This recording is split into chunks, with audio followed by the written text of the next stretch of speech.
Bonjour à tous et bienvenue sur la chaîne Les Stats JDR, chaîne sur laquelle on pense le jeu de rôle pour vivre ou faire vivre des expériences personnelles et viscérales. Alors, vous êtes en train de maîtriser un scénario et là, votre groupe de joueurs, ou plutôt de personnages, décide de se séparer. Et là, il va falloir faire preuve de finesse pour gérer cette séparation en jeu.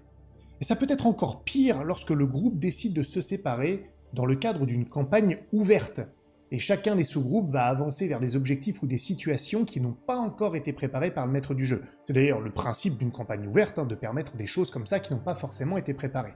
Mais ça veut dire que potentiellement le maître du jeu va devoir produire beaucoup plus de travail, de préparation, et ensuite de gestion bien sûr en jeu, pour pouvoir étoffer et maîtriser les deux axes de ces sous-groupes qui ont été créés.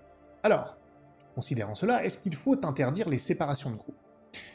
Ça dépend des cas, et oui, ça dépend. Moi, j'ai une règle, c'est vraiment ce que je fais moi dans les one-shots. Il n'y a pas de séparation de groupe. C'est une règle purement méta, il n'y a pas de raison narrative à cela. Mais pour chacun de mes one-shots, je demande au groupe de ne jamais se séparer.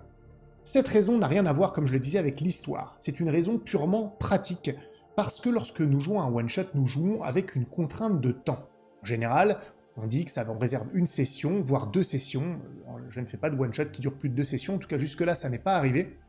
Et donc, on joue avec une contrainte de temps, et je veux que tout le monde, que chacun, puisse occuper complètement le temps de session à disposition, et en plus, je souhaite que le groupe vive une histoire en tant que groupe. Et comme on n'aura pas le temps de développer ça et d'avoir différentes alternances, eh bien, j'impose cette règle. Cela étant dit, attention, quand je dis qu'on ne sépare pas le groupe, ça veut dire que les joueurs ou les personnages restent dans la même zone au global. On peut bien évidemment avoir des personnages qui sont dans des pièces différentes d'un même bâtiment, ou qui évoluent sur des fronts différents d'un même champ de bataille. Vous voyez ce que je veux dire? Simplement, l'un ne sera pas à New York et l'autre à Chicago, par exemple, si on parle de sous-groupe. C'est là que je dis que le groupe ne se sépare pas, mais bien évidemment, il peut y avoir une certaine distance entre les membres du groupe pour qu'il y ait une sorte de mouvement possible, bien entendu. Pour autant, je l'ai dit, dans les one-shots, j'ai cette règle, il n'y a pas de véritable séparation de groupe pour le côté pratique et que chacun vive l'histoire. En campagne, en revanche, c'est souvent différent parce que justement, on a plus de temps à disposition. Et donc, je l'ai déjà dit dans d'autres vidéos, je pense que c'est sur ma vidéo sur le rythme que je vous invite à aller voir, les séparations de groupe, ça présente de nombreux avantages. Comme par exemple le fait justement de donner une sensation de rythme de par l'alternance entre les sous-groupes, ça va créer une sorte de mouvement qui va être ressenti par les joueurs, donc ça va exacerber le rythme de la partie. Et puis ça peut permettre aussi à des joueurs plus introvertis de participer plus parce qu'ils sont moins écrasés par tout le groupe s'ils sont simplement accompagnés d'un, voire deux personnages, puisqu'ils sont sur un sous-groupe en l'occurrence. Donc ça a plein d'avantages, certains que je ne nommerai pas ici, et c'est pour ça que je l'autorise en campagne. Mais alors, comment gérer ces séparations de groupe? Comment ces séparations de groupe influencent-elles la préparation d'une session? Comment décider quand on passe d'un groupe ou d'un sous-groupe à l'autre? Et comment, lorsqu'on fait ça, préserver la tension d'un sous-groupe quand on passe à l'autre? Ce sont tous les sujets que je vais m'efforcer d'aborder aujourd'hui.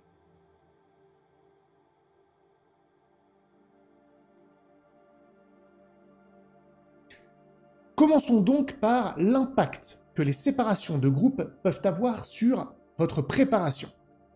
Lorsque une séparation intervient dès le début d'une partie, ou en plein milieu, c'est-à-dire qu'il reste du temps de jeu, là, vous allez devoir la gérer. Il n'y a pas vraiment de notion de préparation, il va falloir faire en sorte de pouvoir la gérer, donc je vais passer pour l'instant.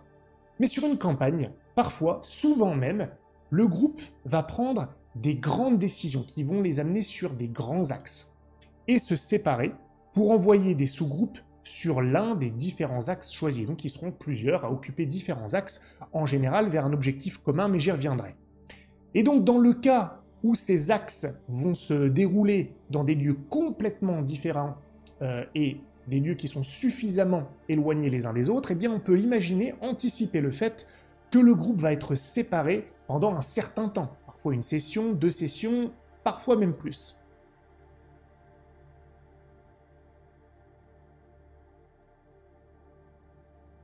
Et donc, il est important de donner du jeu équitablement aux différents sous-groupes. Et c'est là que la préparation va intervenir. Parce que peut-être que l'un des sous-groupes va emprunter un axe que vous aviez anticipé, pour lequel vous avez déjà un peu de matière, mais l'un des sous-groupes va peut-être aller vers un axe tout à fait cohérent, voire judicieux, mais pour lequel vous n'avez pas vraiment d'éléments de préparation. Et donc il y aurait une asymétrie en matière de jeu disponible pour chacun des sous-groupes. Vous devez pallier cela, par conséquent vous allez devoir préparer pour rattraper le coup avec l'axe qui contient le moins de matière au départ. Un exemple parmi d'autres. Donc là, il y a une considération méta à avoir dans ce type de séparation lorsque vous préparez, c'est-à-dire qu'il faut faire en sorte que chacun des sous-groupes ait autant de jeux que les autres, autant de matière à jouer. Ça, c'est extrêmement important, ça doit arriver. Donc vous devez adapter votre préparation en fonction de ça. Il y a quelques astuces aussi qui vont pouvoir vous aider dans le cadre de cette préparation lorsque les groupes se séparent.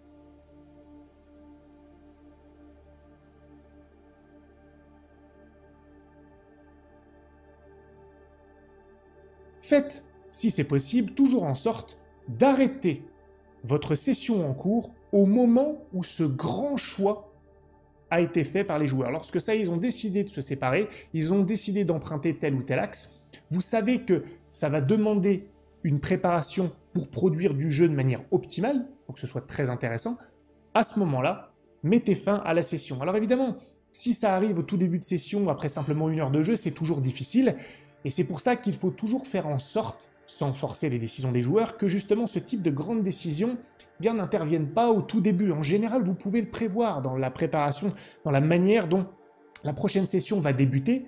Vous pouvez toujours faire en sorte que ça n'arrive pas à ce moment-là. Je ne vais pas rentrer dans tous les détails de comment, parce que là, il y a une infinité de cas que je devrais expliquer.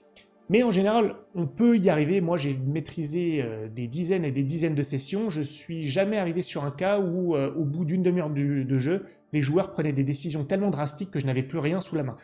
En réalité, si vous avez une préparation cohérente pour votre session, il y a peu de chances, peu de risques que ça arrive.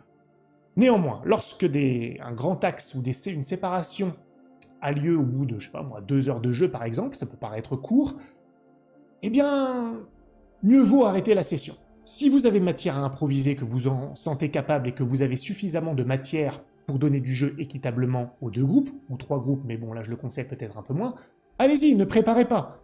Mais n'hésitez pas à mettre fin à la session pour pouvoir mieux préparer cette séparation par la suite, il n'y a aucun mal à ça, bien au contraire.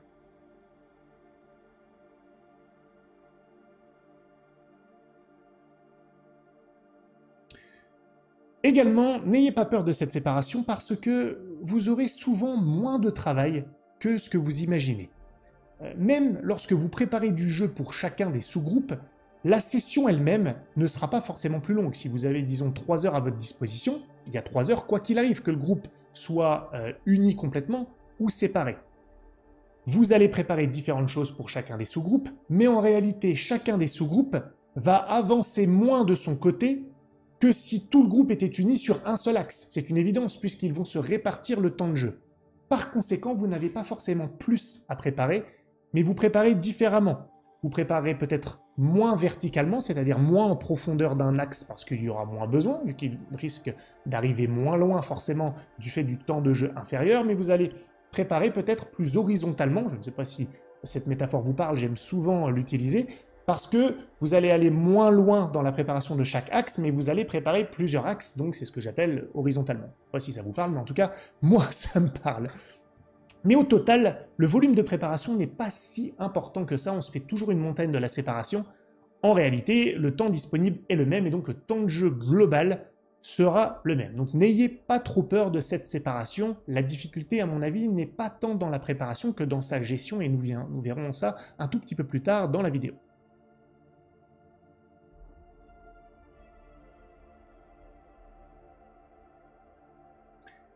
Faites tout de même en sorte, ça c'est une autre astuce, que les axes qui vont être explorés par les joueurs, parce qu'ils les ont choisis, hein, on revient à ça, ne s'ouvrent pas à l'infini. En d'autres termes, ne traitez pas ces 2 axes comme des campagnes indépendantes. Et on peut le faire parfois de manière inconsciente, c'est-à-dire que chacun des actes, on va commencer à les étoffer, à les développer, à les ouvrir, comme si c'était des campagnes, et ça va tellement s'ouvrir à l'infini, ça va tellement s'élargir, que les joueurs vont continuer dans leurs axes, les sous-groupes, et ne vont plus jamais se rejoindre parce qu'ils vont explorer leurs axes à l'infini.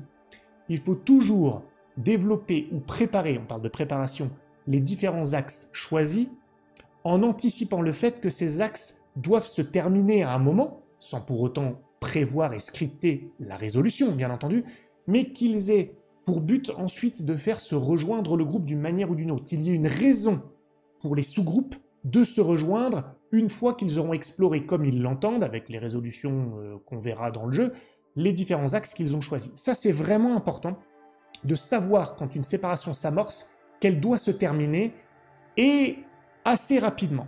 Je pense que dans une campagne ouverte, une séparation réelle d'un groupe ne doit pas durer plus de 1, 2, je dirais 3 sessions. C'est un peu arbitraire ce que je dis.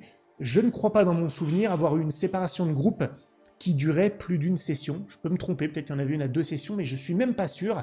J'ai eu plusieurs séparations de groupe, de nombreuses fois dans la campagne, mais jamais une séparation qui a duré 3 sessions. Ça, j'en suis certain, et je pense même pas que ce soit 2 sessions. Je ne le conseille pas parce qu'on est quand même sur un jeu où on doit jouer en groupe, et même si ça peut être très intéressant, je pense que ça l'est surtout si ça reste temporaire. Par conséquent, pas d'ouverture infinie de ces axes, ce ne sont pas des campagnes indépendantes.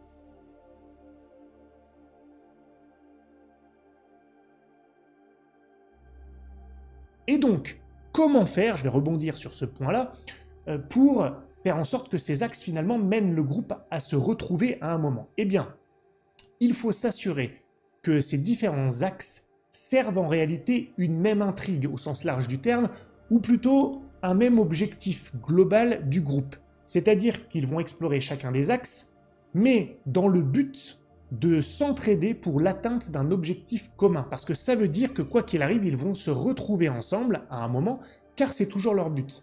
Si le groupe se sépare pour explorer des objectifs qui sont radicalement différents, voire indépendants, là vous avez beaucoup plus de risques que le groupe n'ait plus d'intérêt à se retrouver parce qu'ils vont continuer dans leurs axes à la recherche d'objectifs qui ne sont plus les mêmes. Donc ça, c'est un point extrêmement important pour faire en sorte que cette séparation ne soit que temporaire.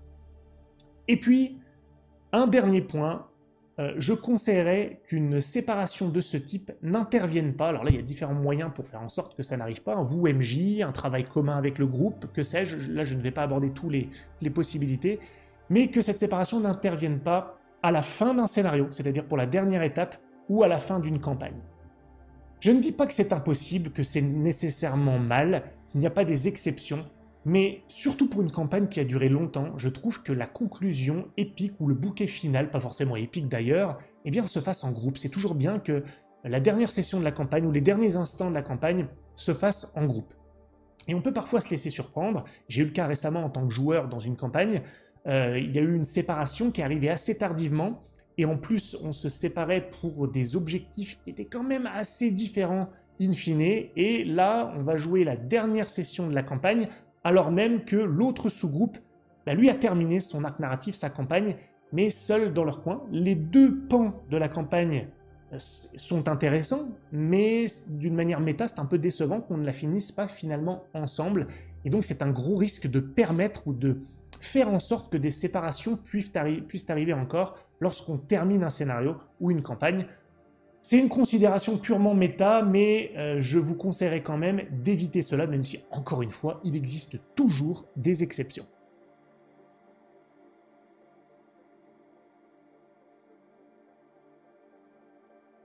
Voilà pour l'impact de la séparation d'un groupe sur votre préparation.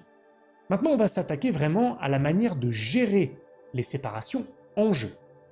Et je pense que la seule question qui vaille, ou en tout cas la question la plus importante, pour gérer les séparations de groupe, c'est quand alterner entre chacun des sous-groupes, car on parle plutôt de sous-groupes, vu qu'on parle d'un même groupe de joueurs qui se séparent. Maîtriser l'art de l'alternance entre les sous-groupes, c'est, à mon avis, maîtriser les séparations de groupe. Il y a sans doute d'autres critères, mais je pense que si vous maîtrisez l'alternance entre les sous-groupes, vous maîtrisez les séparations de groupe. Alors, quand alterner?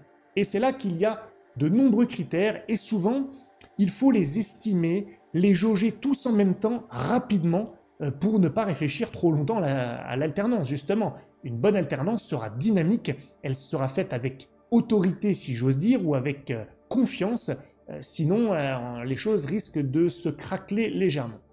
Donc c'est beaucoup de critères à prendre en compte, à estimer ensuite un peu instinctivement. Encore faut-il connaître ces critères. Il y en a sans doute d'autres, je vais vous donner ceux que j'ai souvent en tête lorsque j'alterne entre les sous-groupes.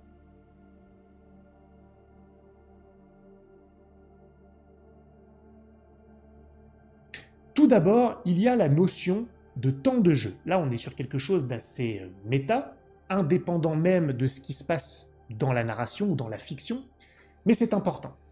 Quand les joueurs sont sur, ou les sous-groupes sont sur différents fronts d'une même scène, c'est-à-dire différentes pièces d'un même bâtiment, différents fronts d'un champ de bataille, j'en parlais tout à l'heure, là je pense que l'alternance entre les sous-groupes doit être très rapide. Souvent d'ailleurs ça va être une scène d'action dans ces cas-là, pas toujours mais souvent, et donc je ne jouerai pas plus de 5 minutes avec un joueur ou un sous-groupe, parce qu'il est important que le temps par joueur ou par sous-groupe dans une même scène soit équitablement réparti. On est presque, on est sur une même scène en fait, finalement. Donc là, 5 minutes par sous-groupe, c'est un maximum. Et certains diront, oh, mais c'est énorme. C'est bien pour ça que je dis que c'est un maximum, mais il peut y avoir des cas où c'est intéressant si vraiment on veut étudier tout ce qui se passe sur un front et arriver à un moment d'intensité avant de changer de groupe, mais j'y reviendrai. Lorsque les sous-groupes sont véritablement séparés, c'est-à-dire qu'ils agissent en même temps, mais sur des scènes complètement différentes à différents endroits. D'ailleurs, ces moments-là n'ont pas forcément lieu en même temps, en temps fictionnel, si j'ose dire. Vous avez peut-être un groupe parce qu'ils ont voyagé, ils sont en train d'agir et on joue le moment intéressant qui se passe le mardi, alors que les autres jouent le jeudi, ou alors sur une même journée, mais pas du tout aux mêmes heures. C'est tout à fait possible lorsque le groupe est séparé, puisque on ne va finalement alterner, mais on va jouer que les moments importants, déterminants sur l'histoire.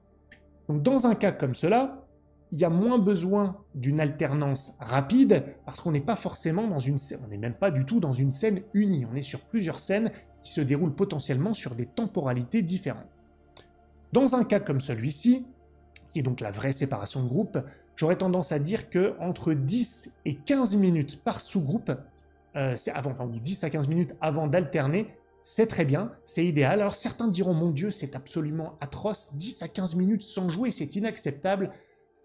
En théorie, ça peut paraître inacceptable, en pratique, ça va très vite quand même en jeu de rôle. 10-15 minutes, ça va vite, et si on coupe trop tôt, finalement on peut casser l'élan d'une scène assez rapidement. Dans certains cas même, je dirais même que jusqu'à 20 minutes, ça peut être acceptable, surtout lorsqu'on parle de scènes de roleplay où on a besoin d'un peu plus de temps, où il se passe moins de choses, c'est un petit peu moins dense à la minute, si j'ose dire, par rapport à une scène d'action, auquel cas on peut se permettre plus de temps, parce que si on coupe trop tôt sur une scène roleplay ou de négociation ou que sais-je, qui prend en général plus son temps, on risque de couper trop tôt et on aura l'impression de ne rien avoir, de ne pas avoir évolué du tout au moment où le maître du jeu va passer à l'autre groupe. Ça peut être frustrant, donc je dirais que jusqu'à 20 minutes c'est acceptable sur des scènes un petit peu plus langoureuses. Je ne sais pas si c'est le bon terme, mais on va l'utiliser pour cette fois.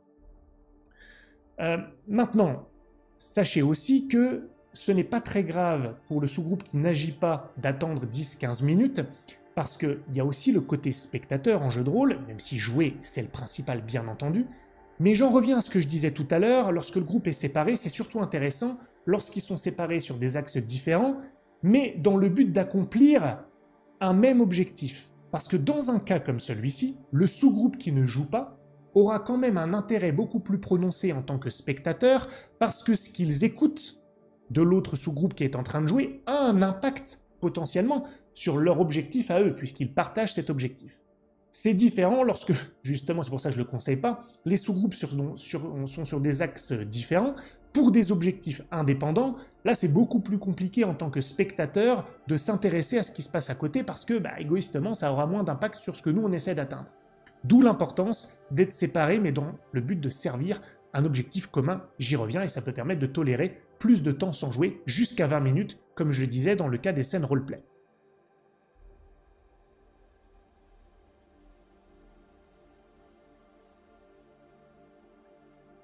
Maintenant, cela étant dit, c'est un facteur que vous devez avoir en tête à mon avis, cette notion de temps de jeu, mais ce n'est qu'un indicateur, une tendance, un ordre d'idées pour savoir quand on va peut-être se poser la question d'alterner. Mais le temps de jeu ne détermine pas le moment précis où on alterne. Ça peut être 12 minutes, ça peut être 10 minutes, ça peut être 15 minutes. Il n'y a pas un moment où on se dit, bon, là ça fait 12 minutes, je dois changer. Non. Il faut que le moment s'y prête. Donc c'est un ordre d'idées, mais pour décider, il faut être un peu plus précis.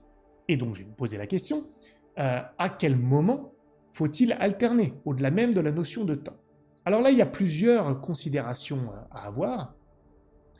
Et il y en a une qui est une considération, je dirais, purement méta, qui n'est pas liée à la fiction. C'est lorsque quelqu'un ou un sous-groupe n'a pas agi ou pas parlé depuis longtemps. C'est d'ailleurs particulièrement vrai ce cas lorsque le groupe est séparé, mais éclaté spatialement sur une même scène. On n'est pas sur la vraie séparation à distance que j'ai décrite, on est plutôt sur le premier cas que j'expliquais, que je soulignais. Et là, dans un cas comme celui-ci, au-delà même de ce qui se passe dans la fiction, redonner la parole à quelqu'un qui n'a pas parlé depuis longtemps ou à un sous-groupe qui n'a pas agi depuis longtemps, quel que soit ce qui se passe, ça peut être intéressant, c'est quelque chose qui doit souvent rester dans un coin de votre tête, et ça c'est vrai même hors de la circonstance qu'on est en train d'explorer aujourd'hui, à savoir la séparation de groupe. C'est pour ça que je ne vais pas m'étendre trop là-dessus, mais c'est un point important, il est bon de le mentionner.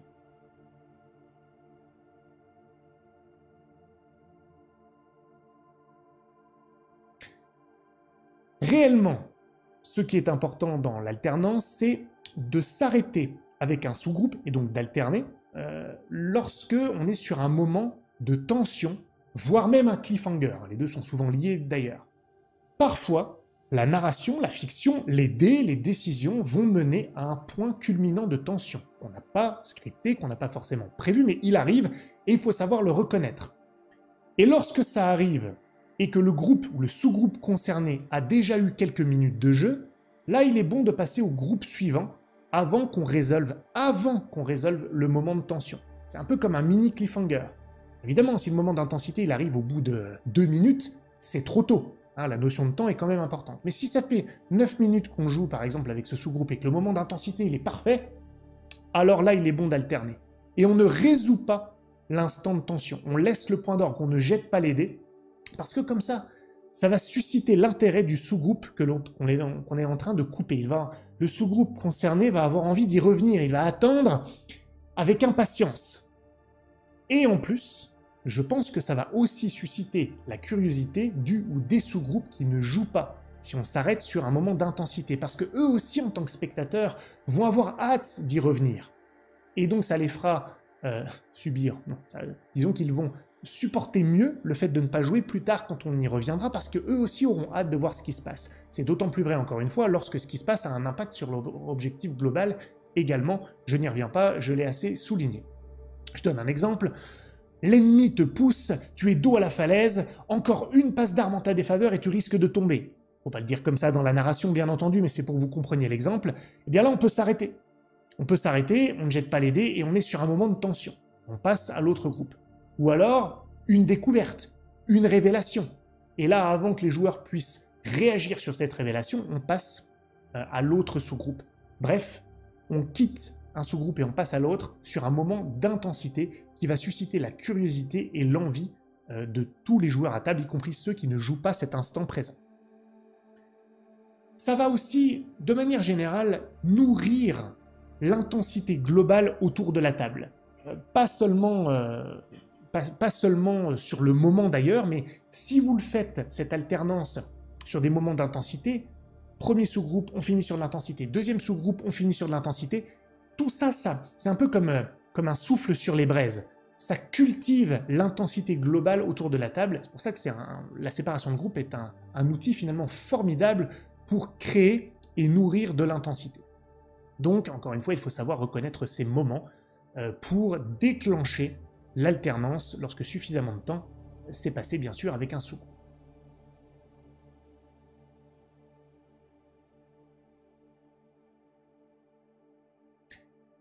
Maintenant, et pour terminer, on va aborder les cas de symétrie ou d'asymétrie et de contraste entre les différents sous-groupes et leurs différentes situations. Je m'explique. Quand deux groupes ou deux sous-groupes vivent quelque chose séparément, mais de similaire, c'est facile. Les deux groupes sont sur un même rythme finalement. Par exemple, deux scènes d'action en simultané, ça peut être d'ailleurs du plus bel effet quand on alterne de l'un à l'autre, mais finalement ça ne va pas se traiter si différemment d'une même scène d'action qui réunit tout le groupe. Même s'il se passe des choses différentes, ça va être un peu comme deux fronts différents, c'est assez facile à gérer parce que là, tout le monde est sur le même rythme. La difficulté survient quand les deux groupes, les deux sous-groupes, ou trois encore une fois, mais je préfère me cantonner à des séparations de deux sous-groupes pour être tout à fait honnête, même si j'ai déjà fait trois, lorsque les sous-groupes jouent des scènes de rythme ou même d'intensité très différentes. Mais on va d'abord parler du rythme, c'est-à-dire que ça n'avance pas de la même manière. Par exemple, un groupe est en train de se livrer à un combat, à une scène d'action trépidante, et l'autre groupe est plutôt dans une discussion, dans une négociation. L'intensité peut être similaire, mais le rythme, force est de constater qu'il n'est pas le même. Là, c'est assez différent, il y a une sorte d'asymétrie qu'il faut gérer. Et là, je pense qu'il faut se caler, si j'ose dire, sur le rythme le plus rapide. C'est lui qui doit prendre le pas. Je m'explique, si vous jouez pendant 5 minutes ou 10 minutes sur la scène d'action trépidante, il va se passer beaucoup de choses en 10 minutes. Forcément, le rythme est rapide, donc il y aura une densité, on va aller vite. C'est très bien. Ensuite, on passe à la scène de roleplay, mais là, si on s'en tient au temps qu'on s'autorise pour les scènes un peu plus longues de roleplay et qu'on attend par exemple 20 minutes, ça va complètement casser le rythme d'à côté, le rythme de la scène d'action, qui a besoin qu'on la nourrisse régulièrement. Donc même si ce qui se passe côté roleplay est intéressant, si ça dure 20 minutes, le soufflet va retomber à côté. C'est pour cette raison que dans un cas d'asymétrie comme cela, qui n'est pas forcément négatif en soi, je préfère me calquer sur le rythme le plus rapide. Donc si je joue 10 minutes avec la scène d'action, le sous-groupe qui joue la scène d'action, eh bien je vais me cantonner aussi à 10 minutes, à peu près, enfin, 9 minutes, 12 minutes, on s'en fout, mais avec le groupe qui joue la scène de roleplay. Même si en temps normal, je disais que ce genre de scène pouvait aller jusqu'à 15, voire 20 minutes, parce que sinon je vais casser le rythme de la scène d'action. Alors que c'est un peu moins impactant, un peu moins grave d'arrêter la scène de roleplay après 10 minutes, même si on sent qu'on n'a pas encore trop avancé, que l'inverse. Là, il y a des choix à faire, il n'y a pas de réponse parfaite, et je pense que c'est le choix qu'il faut faire, privilégier la scène qui a du rythme, en tout cas pour imposer le rythme d'alternance.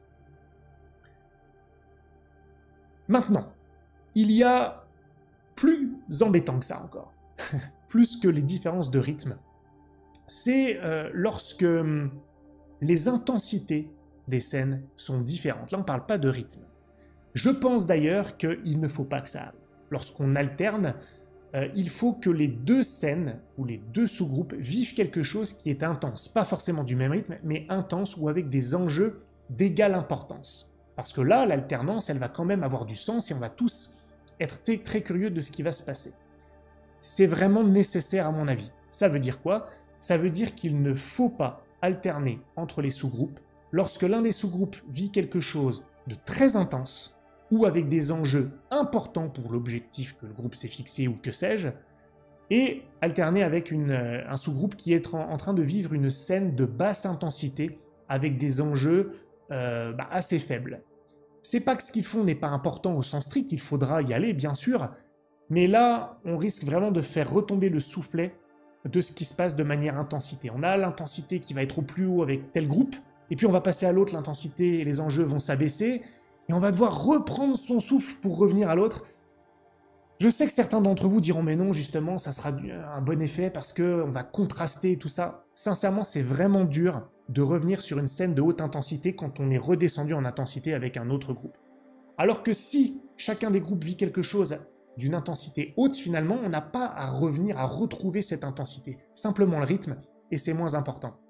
Donc, je pense véritablement qu'il ne faut pas alterner entre les groupes lorsque ce qu'ils vivent est d'une intensité ou d'enjeux par trop différents. Et là, il vaut mieux en terminer complètement avec la séquence de haute intensité et ensuite alterner, même si en faisant cela, on joue plus longtemps que ce qu'on devrait avec le groupe qui joue l'intensité. Même si ça dure 20 minutes, parfois 25 minutes, je sais que certains vont crier, c'est terrible, les autres joueurs ne jouent pas. Quand ça arrive, il vaut mieux l'éviter, mais quand on ne peut pas l'éviter, oui, il faut terminer la séquence de haute intensité plutôt que de la casser, à mon avis. Là, c'est un choix certain parfait, mais qu'il faut faire dans un cas comme celui-ci.